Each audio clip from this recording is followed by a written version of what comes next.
আল্লাহ পাকের শুকর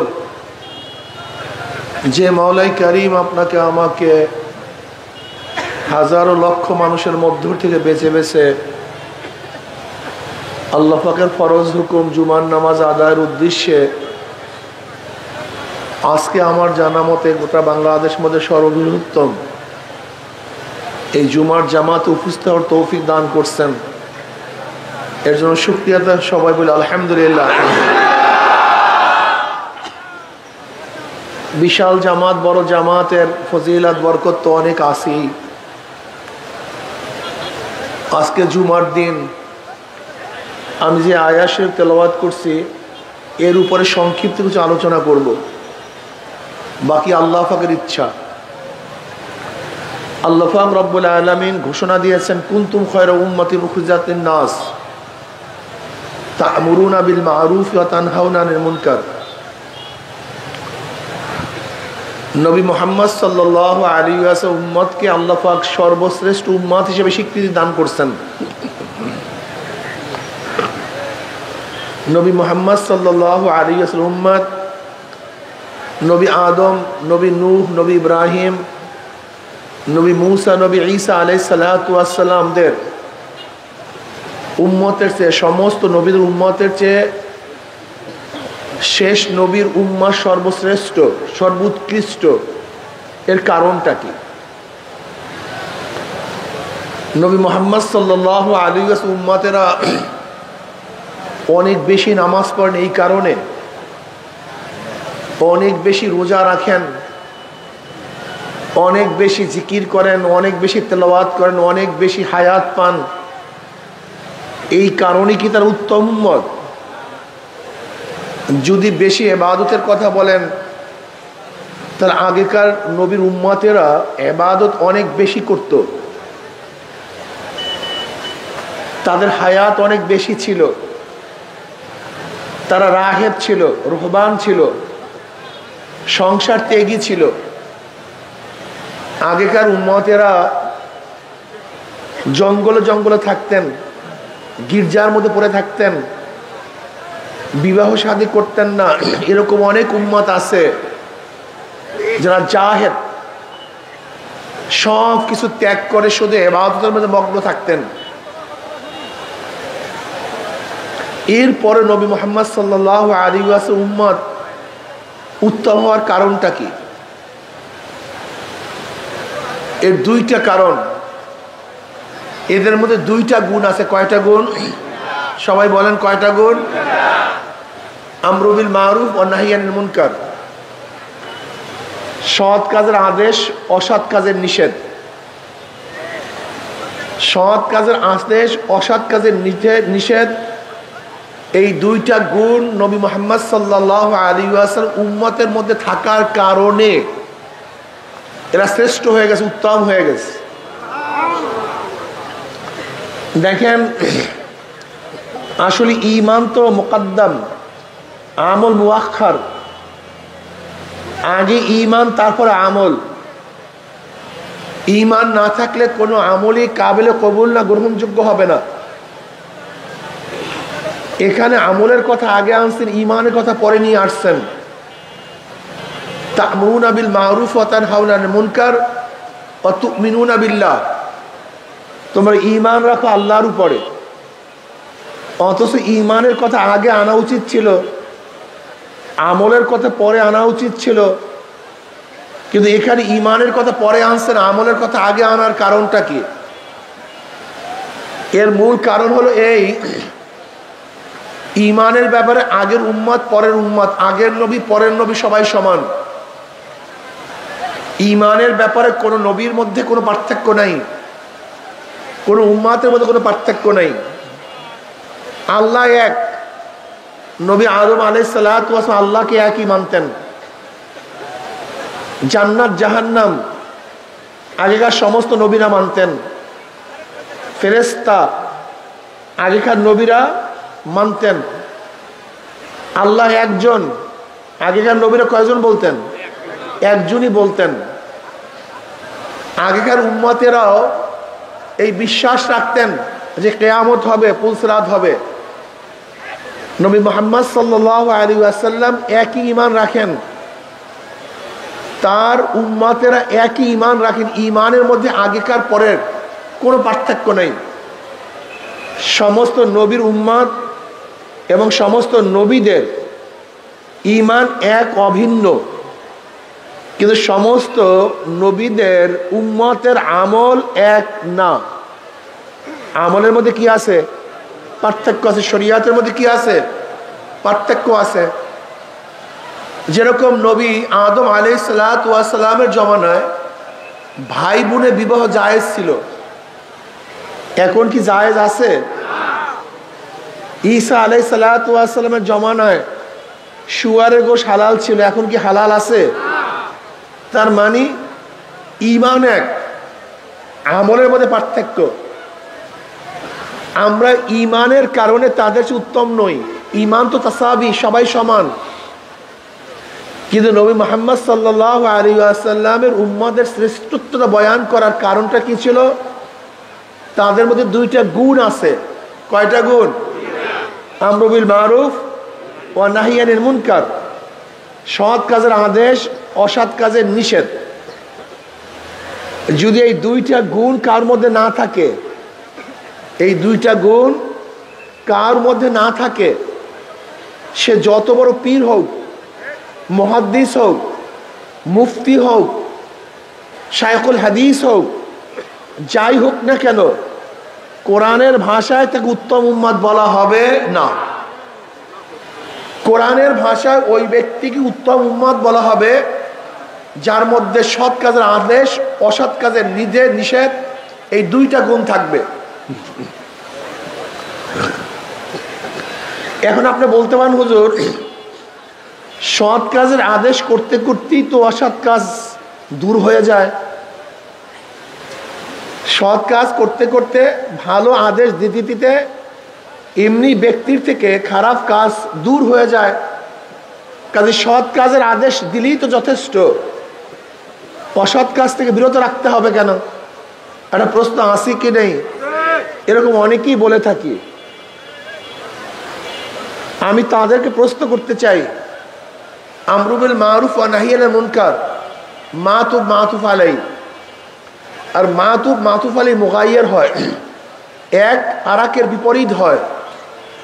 যদি আমরু বিল মারুফের মধ্যে সৎ কাজের আদেশের মধ্যেই অসৎ কাজের নিষেধ থেকেই থাকে, তাহলে আমরা যেই বয়ান, যেই তফসির বুঝলাম, আল্লাহ পাক তো সেটা বুঝলেন না। নাউযুবিল্লাহ। তাহলে কেন? যদি আমরু বিল মারুফের মধ্যেই নাহি আনিল মুনকার থাকে, তো নাহি আনিল মুনকার আবারও উল্লেখ করা এটা অতিরিক্ত হয়ে যায়, লগ্ব হয়ে যায়, যেটা প্রয়োজন ছিল না। কি কথাটা বুঝাতে পারি নাই? আমরু বিল মারুফের মধ্যেই তো নাহি আনিল মুনকার আছে, ও নাহি আনিল মুনকার আবার কেন বললাম? এটা লগ্ব কালাম, অতিরিক্ত কালাম। আর যে কালামের মধ্যে, কোরআনের মধ্যে অতিরিক্ত থাকে, সে তো আল্লাহর কালাম হতে পারে না। কথাটা বুঝাতে পারিনি? আপনার তফসিরের মাধ্যমে ঈমানের খতরা হয়, ঈমান ধ্বংস হওয়ার সম্ভাবনা আছে। আপনি অবশ্যই মনে রাখবেন, আমরু বিল মারুফ এক জিনিস, নাহি আনিল মুনকার ভিন্ন জিনিস। এর উদাহরণ দেন এইভাবে, একটা মানুষ সুস্থ থাকার জন্য দুইটা জিনিসের প্রয়োজন। কয়টা জিনিসের প্রয়োজন ভাই? দুইটা জিনিসের প্রয়োজন একটা মানুষ সুস্থ থাকার জন্য। যেরকম এক ব্যক্তির ডায়াবেটিস হয়েছে। কি হয়েছে? ডাক্তার তাকে কি বলে? ইনসুলিন নেন, ডায়নিল ট্যাবলেট খান।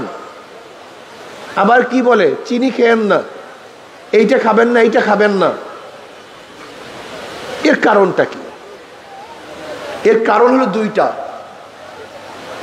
ব্যক্তির মধ্যে যে জান ঢুকছে, সেই জানকে ধ্বংস করার জন্য, শোধন করার জন্য ইনসুলিন, ডায়োনিল ট্যাবলেট। কিন্তু নতুনভাবে যেন জান না ঢুকে, এর জন্য চিনি খাইয়েন না, এইটা খেয়েন না। কি কথা ঠিক না? তা একটা মানুষ সুস্থ থাকার জন্য দুইটা জিনিসের প্রয়োজন, প্রতিশোধক, প্রতিরোধক। বলেন কি? এক ব্যক্তি শুধু ইনসুলিন নেয় কিন্তু চিনিও জন্মের মতো খায়, সে সুস্থ থাকবে? এক ব্যক্তি শুধু চিনি খায় না, কিন্তু ইনসুলিন তার মধ্যে যে জান ঢুকছে তার জন্য ইনজেকশন বা ঔষধ ব্যবহার করে না, সেও কি সুস্থ থাকবে? একটা মানুষ সুস্থ থাকার জন্য দুইটা জিনিসের প্রয়োজন, প্রতিশোধক, প্রতিরোধক। শুধু প্রতিরোধকেও হবে না, শুধু প্রতিশোধকেও হবে না।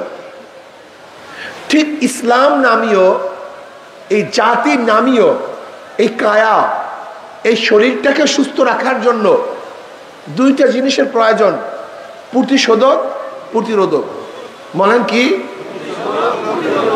আমরু বিল মারুফ প্রতিশোধক, নাহি আনিল মুনকার প্রতিরোধক। নামাজ পড়ো, রোজা রাখো, জিকির করো, তেলাওয়াত করো, ইবাদত করো, আত্মশুদ্ধি করো, প্রতিশোধক। তোমার এলাকায় যেন গাঁজা না থাকে, মদ না থাকে, অন্যায় না থাকে, অবিচার না থাকে, এটা প্রতিরোধক। যদি তুমি শুধু প্রতিশোধক ব্যবহার করো আর এলাকার মধ্যে হাজারো গর্হিত কাজ চলতে থাকে, একদিন না একদিন দেখবা তুমিও খারাপ কাজের মধ্যে মগ্ন হয়ে গেছো, তুমিও খারাপ কাজের মধ্যে লিপ্ত হয়ে গেছো। তুমি হও নাই, তোমার ছেলে হবে, তোমার ছেলে হয় নাই, তোমার নাতি হবে, তোমার নাতি হয় নাই, তোমার পুতি হবে। তোমাকে মনে রাখতে হবে, ইসলাম দিন শুধু তোমার জমানার সাথে সম্পৃক্ত না, ইসলাম দিন তোমার নাতির সাথে সম্পৃক্ত না, ইসলাম দিন তোমার পুতির সাথে সম্পৃক্ত না, এই জমানার সাথে, কালের সাথে, এই মাটির সাথে ইসলাম ও দিন সম্পৃক্ত। তুমি ভালো আছো, কিন্তু তোমার সমাজ যদি ভালো না থাকে, তুমি গ্যারান্টি দিয়া বলো তোমার ছেলে কি ভালো থাকবে? হ্যাঁ, তোমার ছেলে ভালো আছে, তোমার সমাজ যদি খারাপ থাকে, তুমি গ্যারান্টি দিয়া বলো তোমার নাতি কি ভালো থাকবে? তোমার নাতি ভালো আছে, সমাজ যদি খারাপ হয়, তুমি গ্যারান্টি দিয়া বলো তোমার পুতি কি ভালো থাকবে? কেন থাকবে না? এর হাজারো প্রমাণ আছে, লক্ষ কোটি প্রমাণ আছে। আপনারা জানেন স্পেনের মধ্যে 950 বছর মুসলমানদের শাসন ছিল। কত বছর? 1-2 দিন না, 950 বছর টানা মুসলমানদের শাসন ছিল। কিন্তু সেখানে খ্রিস্টানরা দখল করার পরে একটা মসজিদও বাকি নেই, একটা মসজিদও ছিল না। আল্লাহকে প্রকাশ্যে আল্লাহ বলিয়া ডাক দেওয়ার কেউ ছিল না, প্রকাশ্যে আল্লাহকে সেজদা দেওয়ার মতো কেউ ছিল না। যে দেশটা ছিল মুসলমানদের, সেই মুসলমানদের দেশের মধ্যে একজনে আল্লাহকে ডাকার মতো ছিল না। কারণটা কি? ও যারা ছিল তারা নিজেকে নিয়ে চিন্তা করছে, ভবিষ্যৎ প্রজন্ম করিয়া চিন্তা করে নেই। তুমি কি জানো বুখারা, তাসকান, সামারকান, উজবেকিস্তান, কাজাকিস্তান এগুলো সব মুসলমানদের রাষ্ট্র ছিল, মুসলমানদের শাসন ছিল। কিন্তু কমিউনিস্টরা সেই দেশ দখল করার পরে এই বুখারার মধ্যে, যেখানে ইমাম বুখারীর জন্ম, 200 বছর পর্যন্ত, 72 বছর পর্যন্ত সেখানে কোরআন তেলাওয়াত করতে পারে নাই। কোন দোকানে কোরআন বিক্রি হইতো না, লা ইলাহা ইল্লাল্লাহু মুহাম্মাদুর রাসূল স্পষ্ট কেউ বলতে পারতো না, অথচ সেখানে বুখারীর জন্ম। আপনারা জানেন তুর্কিস্তান, যেখানে মুসলমানদের শেষ খেলাফত ছিল, 750 বছর পর্যন্ত মুসলমানদের শাসন ছিল, সেখানে কামাল পাশা ক্ষমতা আসার পরে জানেন কত মসজিদকে নাট্যকার বানায় ফেলাইছে? আপনি কি জানেন কত আলেমকে হত্যা করা হয়েছে? অনেকেই জানেন না। তুর্কির খবর অনেকেই জানেন না, যে উসমানী খেলাফত শেষ ছিল, সেই তুর্কিস্তানের মধ্যে কামাল পাশা ক্ষমতা আসার পরে যেই আলেমের বাড়ির দরজায় যেই গাছ ছিল, সেই আলেমকে সেই গাছের মধ্যে ঝুলিয়ে দেওয়া হয়েছে। আলেমদেরকে বলা হয়েছে তোমাদের জন্য জাহাজ রেডি, তোমরা সবাই হজে যাও। ওলামায়ে কেরাম হজে রওনা করলেন। গভীর সাগরের মধ্যে জাহাজ ছিদ্র করে সমস্ত আলেমদেরকে সেই সাগরের মধ্যে ডুবিয়ে দেওয়া হয়েছে। আপনারা জানেন না। আজান বন্ধ করা হয়েছে, বোরখাকে নিষিদ্ধ করা হয়েছে, কোরআন তেলাওয়াত বন্ধ করা হয়েছে, আরবিকে উৎখাত করা হয়েছে এই তুর্কিস্তানের মধ্যে। তারা ভবিষ্যতের চিন্তা করে নাই, শুধু নিজেদেরকে নিয়ে ব্যস্ত ছিল। এরকম হাজারো জায়গা আছে। আজকে মিশরের অবস্থা কি দেখেন, আজকে সৌদির অবস্থা কি চলতেছে দেখছেন। ইদানিং সৌদির মধ্যে যে কনসার্ট চলতেছে, যে ড্যান্স গান চলতেছে, আল্লাহ ভালো জানেন, জানি না কি হয়। দুবাইয়ের অবস্থা কি, মিডল ইস্টের অবস্থা কি, আবুধাবির অবস্থাটা কি আপনি কি জানেন? খুবই খারাপ অবস্থা, খুব করুণ অবস্থা। তারা নিজেদেরকে নিয়ে চিন্তা করছে, ভবিষ্যৎ নিয়ে চিন্তা করে নাই। এর জন্য সেখানে কলেমাও পড়তে পারে না। আজকেও আপনি আমি যদি শুধু নিজেকে নিয়ে ব্যস্ত থাকি আর সমাজ থেকে গর্হিত কাজকে উৎখাত করার চেষ্টা না করি, আপনি গাঁজা শিবি না, আপনার ছেলে একদিন গাঁজা পান করবে যদি গাঁজা চলতে থাকে। আপনি মদ পান করেন না, আপনার ছেলেও মদ পান করে না। যদি আপনার সমাজের মধ্যে মদ সয়লাভ হয়ে যায়, হয়তো আপনার নাতি মদ পান করবে। আল্লাহ না করে আপনার নাতি মদ পান করে না, যদি এরকম মদ সয়লাভ হয়ে যায়, আপনার বংশধরের মধ্যে কেউ না কেউ মদ পান করবে। এর ইসলাম শুধু আপনার জমানার সাথে সম্পৃক্ত না, ইসলাম শুধু আপনার ছেলের জমানার সাথে সম্পৃক্ত না, ইসলাম কিয়ামত পর্যন্ত সম্পৃক্ত। মুসলমান শুধু নিজেকে নিয়ে চিন্তা করে না, ভবিষ্যৎ নিয়েও চিন্তা করে। আজকে যদি সমাজের অবস্থা এরকম থাকে, আমার ভবিষ্যৎ প্রজন্ম কি অবস্থায় থাকবে? এর জন্য মনে রাখতে হবে, একজন মুসলমানের চিন্তা হলো, চেতনা হলো, কু আনফুসাকুম ওয়া আহলিকুম নারা, নিজেও জাহান্নামের আগুন থেকে বাঁচবো এবং সমাজকে আহালকেও জাহান্নামের আগুন থেকে বাঁচাবো। কি কথা ঠিক না? আমরু বিল মারুফ ওয়া নাহি আনিল মুনকার। প্রিয় ভাইয়েরা আমার, এটা করবেন কিভাবে? এটার পদ্ধতিটা কি? নবী আলাইহিস সালাতু ওয়াস সালাম ফরমান, মান রাআ মিনকুম মুনকারান ফালিয়ুগাইয়িরু বিয়াদিহি ফাইন লাম ইয়াস্তাতিহ বিলিসানিহি ফাইন লাম ইয়াস্তাতিহ বিকলবিহি ওয়া যালিকা আযাফুল ঈমান। মুসলিমের মধ্যে রওয়ায়াত আসছে, তোমরা যদি খারাপ কাজ দেখো, গর্হিত কাজ দেখো, তাহলে শক্তি থাকলে শক্তি দিয়ে পরিবর্তন করে দাও। যেরকম ছেলে যদি কোনো খারাপ কাজ করে, তাহলে ছেলেকে নসিহাত নয়, তাকে শক্তি প্রয়োগ করে খারাপ কাজ থেকে ফিরাতে হবে। যদি মেয়ে খারাপ কাজ করে, শক্তি প্রয়োগ করে ফিরাতে হবে। স্ত্রী খারাপ কাজ করলে শুধু নসিহাত নয়, শক্তি প্রয়োগ করতে হবে। ছাত্র যদি খারাপ কাজে লিপ্ত হয়, শক্তি প্রয়োগ করে খারাপ কাজ থেকে বিরত রাখতে হবে। যদি দেশের কেউ জনগণ খারাপ কাজ করে, তাই প্রধানমন্ত্রী সে শুধু নসিহাত করবে না, শক্তি প্রয়োগ করে সেই খারাপ কাজ থেকে বিরত রাখতে হবে। কথা ঠিক না? যদি সেই শক্তি না থাকে, তাহলে মুখ দিয়ে এমন ভাবে বলো যেন পরিবর্তন হয়ে যায়। এখন পর্যন্ত মুখ দিয়ে হাজারো গর্হিত কাজ পরিবর্তন করা সম্ভব কি সম্ভব না? যেরকম থেমিস মূর্তি বসাবার চেষ্টা করছিল, যখন আমরা মুখ দিয়ে বলা শুরু করলাম, বসাতে পারে নাই। ঢাকায় মূর্তি স্থাপন করার চেষ্টা করছিল, মুখ দিয়ে বলার কারণে বসাতে পারে নাই। পারছে নাকি? পারে নাই। এরকম ফতুয়া বিরোধী আন্দোলন করেছিলাম, ফতুয়া বন্ধ করতে পারে নাই। এখন পর্যন্ত হাজারো কাজ আছে, যে এই কাজগুলি বন্ধ করার জন্য শুধু মুখের প্রয়োজন, হাতের প্রয়োজন হয় না। যদি সমাজের সবাই মুখ দিয়ে গর্হিত কাজের বিরুদ্ধে কথা বলতো, তাহলে দেশের মধ্যে একটা খারাপ কাজ চলতে পারতো না। শুধু একটা উদাহরণ দেই, জুমার মসজিদের এলাকার, জুমার মসজিদের যারা নামাজ পড়েন, ওই জুমার মসজিদের সমস্ত মুসল্লিরা যদি ওই এলাকার খারাপ কাজ বন্ধ করার জন্য মুখ খুলতো, তো এলাকার মধ্যে কি খারাপ কাজ থাকতে পারতো? আমি চ্যালেঞ্জ দিয়া বলি, নাস্তিকদের প্রয়োজন নেই, হিন্দুদের প্রয়োজন নেই, খ্রিস্টানদের প্রয়োজন নেই।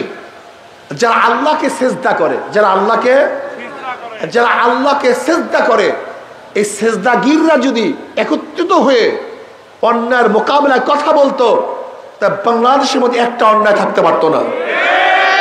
তার মানে অন্যায় রাখছে কে? এই যারা আমরা নামাজ পড়ি তারাই। আমরা নামাজিরা অন্যায়ের মোকাবেলা করি না, আমরা নামাজিরা অন্যায় দেখার পরে হেঁটে যাই, প্রতিবাদ করি না। এই কারণে সমাজের মধ্যে অন্যায় আছে। আপনাদের মনে রাখতে হবে, অন্যায়কারীদের সংখ্যা খুবই কম, ভালো লোকের সংখ্যা এখনো বেশি, কিন্তু ভালো লোকেরা ঐক্যবদ্ধ নয়, তারা মুখ খোলে না, জবান খোলে না। এর জন্য সমাজের মধ্যে খারাপ কাজ বিস্তার লাভ করতেছে। আমি অনুরোধ করব, আপনার যত বড় দরবেশ হন, যত বড় আলেম হন, যদি আমরু বিল মারুফ ওয়া নাহি আনিল মুনকার, সৎ কাজের আদেশ, অসৎ কাজ থেকে মানুষকে ফিরাবার চেষ্টা না করেন, তাহলে কোরআনের ভাষা আপনি উত্তম উম্মত হতে পারেন না। কি কথা ঠিক না? প্রিয় ভাইরা আমার, এখানে মুসল্লিরা আসছেন, আমি সংক্ষিপ্ত একটা কথা বলতে চাই, খুব খেয়ালের সাথে শুনেন। যদি সংক্ষিপ্ত, আপনি যদি সমাজের থেকে গর্হিত কাজ উঠাবার চেষ্টা না করেন, তাহলে মনে রাখতে হবে ওই গুনার মধ্যে আপনিও লিপ্ত থাকবেন। নবী আলাইহিস সালাতু ওয়াস সালামের হাদিসকে আপনি দেখেন নাই? এক সমাজের মধ্যে খারাপ কাজ চলতেছিল, আল্লাহ পাক জিব্রাইলকে বলেন, জিব্রাইল এই সমাজকে উল্টায়া দাও। জিব্রাইল বললেন, আল্লাহ ওই সমাজের মধ্যে এমন এক লোক আছে যে এক মুহূর্তের জন্য তোমাকে ভোলে না, সব সময় তোমার ইবাদতের মধ্যে মগ্ন থাকে। আল্লাহ পাক বলেন, ওকে শুদ্ধ উল্টায়া দাও। বলে কেন? বলে এত খারাপ কাজ চলতে আছে, কিন্তু ও পরিকল্পনা পর্যন্ত করে নাই, ও বাধা দেওয়ার চেষ্টাও করে নাই, তাদেরকে কিভাবে প্রতিহত করতে হয় সেই ব্যাপারও তার ভুরু কুচকায় নাই, কাজে ওকে শুদ্ধ উল্টায়া দাও। আজকে আমরা যারা নিজেদেরকে ভালো মনে করি আর সমাজের খারাপ কাজকে উঠাবার জন্য, পরিবর্তন করার জন্য চেষ্টা না করি, গজব শুধু তাদের উপরে আসবে না, যারা ভালো লোক আছেন আল্লাহ পাক গজব তাদেরকেও নাযিল করবে। আর যারা খারাপ কাজ প্রতিষ্ঠিত করেছেন, আপনার খারাপ কাজের কারণে যত মানুষ খারাপ কাজ করবে, সব দায়িত্ব আপনাকে গ্রহণ করতে হবে। আচ্ছা বলেন তো, দুনিয়ার মধ্যে কিয়ামত পর্যন্ত যত অবৈধ খুন হবে, এই অবৈধ খুনের একটা ভাগ কাবিল পাবে কি পাবে না? কাবিল কার সন্তান? কথা বলেন না কেন? সবাই ঘুমায়া পড়ছেন নাকি? কার সন্তান? আদম আলাইহিস সালাতু ওয়াস সালামের সন্তান কাবিল। কত আগে হত্যা করছে। কিয়ামত পর্যন্ত যত অবৈধ হত্যা হবে তার একটা ভাগ কাবিল পাবে। কারণটা কি বলেন? হ্যাঁ, ঘুমাইস না, হ্যাঁ বলো বলো, কে পাবে? কেন পাবে? হ্যাঁ, তার মানে যে যেই কাজটা সূচনা করবে, খারাপ কাজের সূচনা করবে, কিয়ামত পর্যন্ত যত কাজ ওই খারাপ কাজ হবে তার একটা সূচনার যে করবে তার আমলনামায় চলতে থাকবে। মনে থাকবে? এই সূত্র ধরে একটা কথা বলতে চাই, কিয়ামতের ময়দানে অনেক মুসল্লি দেখবে, অনেক মুসল্লি দেখবে লক্ষ লক্ষ ব্যারেল মদের গুনাহ। কত ব্যারেল? লক্ষ লক্ষ ব্যারেল মদের গুনাহ। আল্লাহ, আমি কোনোদিন মদ দেখি নাই, মদ স্পর্শ করি নাই, এত মদের গুনাহ আসলো কোথার থেকে? অনেক মুসল্লি দেখবে লক্ষ লক্ষ জেনার গুনাহ। আল্লাহ, আমি তো একটা জেনাও করি নাই, আমি তো কোনো মেয়ের দিকেও তাকাই নাই। দেখবে লক্ষ লক্ষ সুদের গুনাহ, ঘুষের গুনাহ, ডাকাতের গুনাহ, চুরির গুনাহ। আল্লাহ, আমি একটা কাজও করি না, আমি তো মুসল্লি ছিলাম। আল্লাহ বলবেন, আমি জানি তুই এই কাজ করো নাই, কিন্তু যাদেরকে ভোট দিয়ে ক্ষমতায় নিয়ে মদের আইন পাশ করার সুযোগ করিয়ে দিয়েছ, তোর ভোট ব্যতীত এই মদের আইন পাশ করতে কথা বলে না কেন? একদল যুবক উপারে যাবে, নদীর উপারে যাবে চুরি করার জন্য। এখন খেয়ালাকে বলতেছে, ভাই একটু পার করে দেন না, আমরা চুরি করব। এখন খেয়াল, আমি মুসল্লি মানুষ, চরমনাইয়ের মুরিদ, তবলিগ করি, অমুক শায়েখের মুরিদ হয়েছি, আমি চুরি টুরির কোনো জিনিস গ্রহণ করব না। কিন্তু যেহেতু তোরা যুবক মানুষ, আমার আত্মীয় স্বজন, আমার পাড়ি প্রতিবেশী, একটু তুই চুরি করতে চাস আর আমার খেয়া ব্যতীত পারবি না, আয় আমি চুরির ভাগের মধ্যে নাই। আর যেহেতু তোরা চুরি করবি, আমি চুরির ভাগের মধ্যে নাই, তোদের মাল গ্রহণ করব না, আয় আমরা ধাক্কা দিয়ে দেই। খেয়ালা ওই চোরদেরকে খেয়ায় উঠে একটা ধাক্কা দিয়ে পার করছে। খেয়ালার কোনো দোষ আছে ভাই? ওই তো, সে তো চুরির ভাগের মধ্যে নাই। কথা বলে না, সবাই চুপচাপ বসে আছে। এই যুবক বাবা, তুমি বলো, চোরের করে খেয়ালার কোনো দোষ আছে? কারণটা কি? ওর এই ধাক্কা ব্যতীত কথা বলে না কেন? ওর চুরি করতে আপনি যে ধাক্কা দিয়ে ক্ষমতায় বসায় দিচ্ছেন, আপনার সিলের ধাক্কা ব্যতীত ক্ষমতায় যেতে, আপনার সিলের ধাক্কা ব্যতীত আইন পাশ করতে, আপনার সিলের ধাক্কা ব্যতীত মদের আইন পাশ হইতো। সংসদে মদের আইন পাশ কিভাবে করে? মদের আইনের পক্ষে কে আছেন, মদের পক্ষে কে আছেন, হাত তোলেন, হাত তোলেন, হাত তুলছে। মদের আইন পাশ, মদের আইন পাশ, মদের আইন পাশ। এই যারা হাত তুলছে, সমর্থন করছে, এই সমর্থকদেরকে সংসদের নিচে কে আসবে সমর্থনে? কথা বলে না কেন? এখন আপনার ভোট ব্যতীত সেই ব্যক্তি মদের পক্ষে হাত তুলতে পারত না।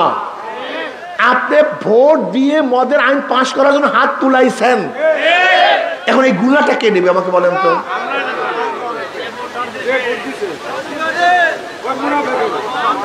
প্রস্কোয়াটারের আইন পাশ, প্রস্কোয়াটারের আইনের পক্ষে কে আছেন, জেনার পক্ষে কে আছেন, জেনার পক্ষে কে আছেন, হাত তুলছেন, হাত তুলছেন।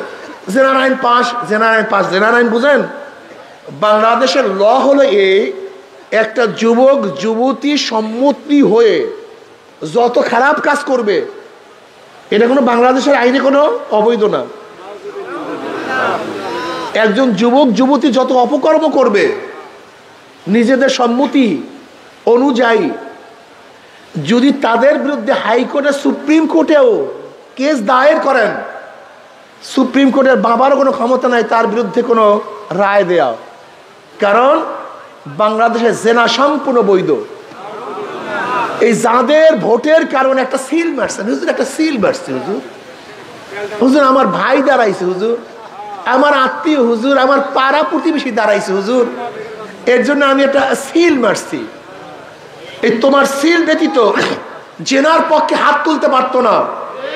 কাজে এই কিয়ামত পর্যন্ত তোমার ভোটের কারণে যত জেনা হবে, এই সমস্ত জেনার গুলা তোর আমলনামায় চলতে থাকবে।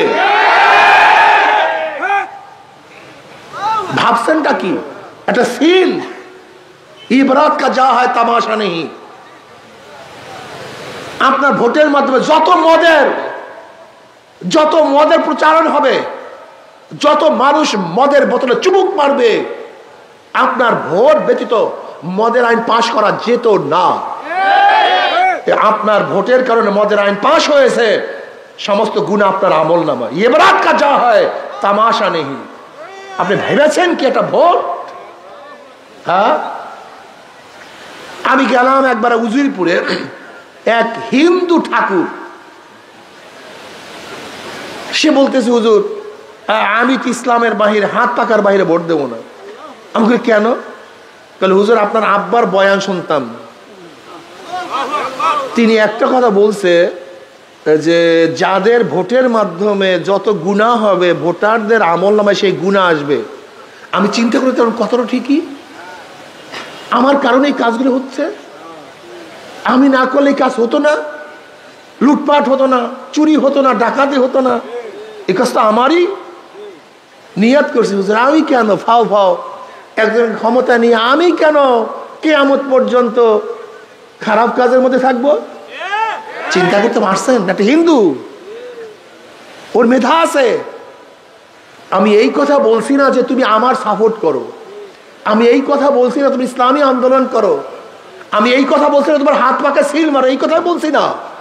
কিন্তু আমি এই কথা নিশ্চিত বলবো যে এই দলের মধ্যে, যে ব্যক্তির মধ্যে চোর আছে, ডাকাত আছে, দুর্নীতিবাজ আছে, খুনি আছে, মদখোর আছে, ধর্ষক আছে, তাদের দল করে মানুষ করতে পারে না। এই কথা আমি বলতে পারি। আমি এই কথা বলবো না আমার দল করো, আমি এই কথা বলবো না আমার পিছনেই তোমাকে নামাজ পড়তে হবে, আমি এই কথা বলবো না। কিন্তু যে কোনো একজন আলেম যাদের নামাজ সহি, যারা আল্লাহকে ভয় করে, এমন একজনের পিছুই তোমাকে নামাজ পড়তে হবে। আমি এই কথা বলবো না আমার কাছেই কেরাত পড়তে হবে, না, যার কাছে গিয়ে পারো কেরাতকে সহি করতে হবে, শুদ্ধ করতে হবে। কেরাত সহি ব্যতীত কবরে যাওয়া যাবে না। কাজে আসুন আমরা সবাই ভালো মানুষকে সমর্থন করি, ভালো মানুষকে সাপোর্ট করি। খবরদার নিজের ভোটের মাধ্যমে কিয়ামত পর্যন্তর জন্য যেন গুনাহ জারি না করি। এই ভুল কেউ করবেন না, আল্লাহর কাছে অনুরোধ করি। এই দেশের যত গন্ডগোলের মূল হলো আপনারা, এই যত গন্ডগোলের মূল, এই যত গ্যাঞ্জামের মূল, যত দুর্নীতির মূল সব জনগণ। আপনারা দুর্নীতিবাজদেরকে ক্ষমতায় নেওয়ার কারণে আজকে দেশের মধ্যে বারবার দুর্নীতিতে দেশটা বারবার চ্যাম্পিয়নশিপ লাভ করছে। এ সব দোষের মূল আপনারা, অন্য কেউ না। আজকে থেকে নিয়াত করেন, যেই দলের মধ্যে চোর আছে, দুর্নীতিবাজ আছে, দখলদার আছে, চাঁদাবাজ আছে, ওদেরকে আমরা সাপোর্ট করব না, ওদেরকে ভোট দেব না ইনশাআল্লাহ। কি সবাই রাজি আছেন ইনশাআল্লাহ? কে রাজি আছে? দুই হাত নারা তাকবীর, নারা তাকবীর। আল্লাহ আমাদের সবাইকে কবুল করে নেন। মাশাআল্লাহ, মাশাআল্লাহ, মাশাআল্লাহ। হাত নামাই। এর জন্য আমি একটা কথা বলবো ভাই, একটা কথা বলবো যে খবরদার খারাপ কাজে অংশগ্রহণ করবেন না, খারাপ কাজে যাবেন না। কিয়ামত পর্যন্ত কিন্তু আপনার আমলনামায় এই গুনাহ লিখতে থাকবে। আল্লাহ আমাকে আমাদের সবাইকে কবুল করে নেন। এখন কবলাল জুমা 4 রাকাত সুন্নাত নামাজ পড়ি।